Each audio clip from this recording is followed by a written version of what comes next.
Yeah, so my own experience as a patient opened my eyes to the power of trauma-informed care, and that small gestures can really make a large impact. My own surgeon told me she would knock before entering my room when I was changing, and that simple statement made me feel more comfortable and like I had more control in a really vulnerable moment, and it was honestly surprising. Now I make it a point to tell all my patients that I'll knock before I come in. Yeah, I've worked with many pregnant patients who have a history of sexual assault. These patients often disclose how anxious they are about cervical exams. It's an invasive exam for most people and has the potential to re-traumatize someone with a history of abuse. In these cases, I make adjustments whenever possible to support the patient's preferences. For example, one patient was really adamant about not lying down when her cervix was checked. She knew that was going to be really re-traumatizing. When it came time to check her cervix during labor, we found a way for her to stand while we did the exam. Trauma-informed care is really about personalizing care and respecting patient choices.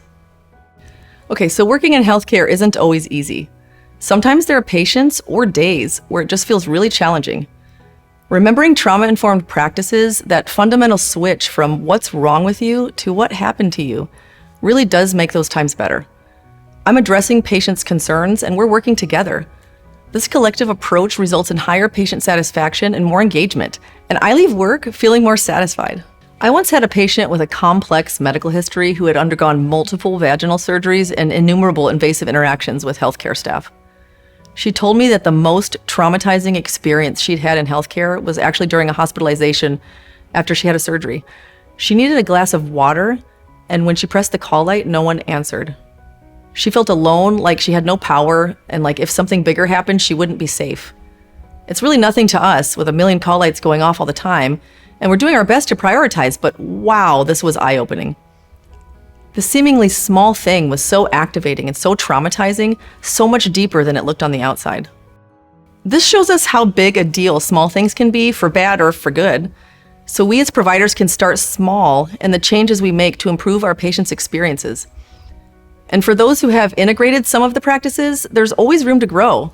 I'm continually evolving approaches so that they meet patients' unique goals and needs.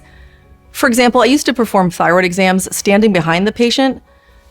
Recently, a medical student brought up to me a really important point. Even with discussion and consent, this exam could still be really triggering for someone, especially if they have a history of strangulation. So I adapted. It took some time getting used to, but now I perform thyroid exams from the front, which is a much more trauma-informed approach.